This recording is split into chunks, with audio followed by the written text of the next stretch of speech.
Hi, this is Rose from Bighorn Library. Thanks for watching our channel and thanks for checking on an ad once in a while.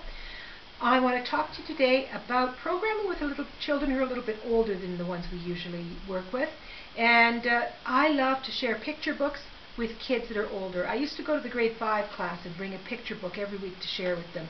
Kids that age still want picture books because they're gorgeous and fun. It's one of my favorite things, and Bonnie's. We love shopping for picture books. And there's lots of them that are aimed at a slightly older audience. This one is by Wallace Edwards, one of my favorites of all times. And these are not rich in words. There's not a lot of writing in them. But the artwork is absolutely stunning and intriguing. And in this case, of course, we have we have puns going on. Phil had no formal musical training, so he learned to play by ear. Eloise had a craving for snails, but she accidentally opened a can of worms. So it gives you a chance to discuss those sayings, idioms, with children. This one is called Mr. Maxwell's Mouse by Frank Ash and Devon Ash. Beautiful book. Gloomy pictures, beautiful detail about this cat who goes to a very fancy restaurant where they serve live mice.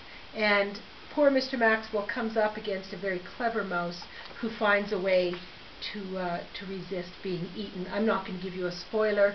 I'll let you borrow it and read it through to the end yourself. A great deal of language in this book, which was one of the reasons it's very great to share with older children. Plus, you know, the notion of eating something alive is also a kind of grown-up notion, not one I really want to share with 5-year-olds, but lots of fun for older kids.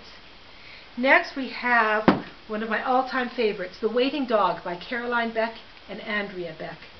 I sit and wait and salivate. This is the story of a dog who waits patiently for the mailman every single day of his life. And you don't know the sorts of things that dog is dreaming of doing. And it's fabulous. I mean, how many books can you find where they use words like the alimentary canal and arteries and all of those things? It's absolutely gory and gross, and children will be equal parts delighted and appalled by this particular book. Now, you don't want to neglect the nonfiction section. Here is The Northwest Passage by Stan Rogers, as seen by Matt James. This is a beautiful, traditional Canadian folk song, and the artwork is absolutely stunning. If you're like me, you might have to struggle very hard not to sing a little bit while you're playing it. If you're a good singer, I say go for that. And this is a part of Canadian history, Canadian artists, and really, really wonderful to share. And a darker choice is My Secret Camera, by photographs by Mendel Grossman and text by Frank Davis Smith. Mendel Grossman was in the Lodz ghetto, and this is pictures of his experience there.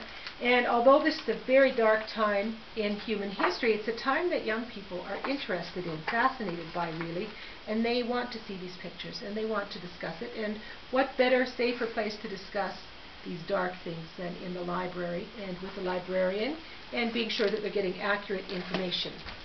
Now, I'm just going to share a little thing that we're doing with the older kids. We do a lot of what we call independent programming, things that don't call for the librarian to be right on hand all the time. And this one we're calling Book Face.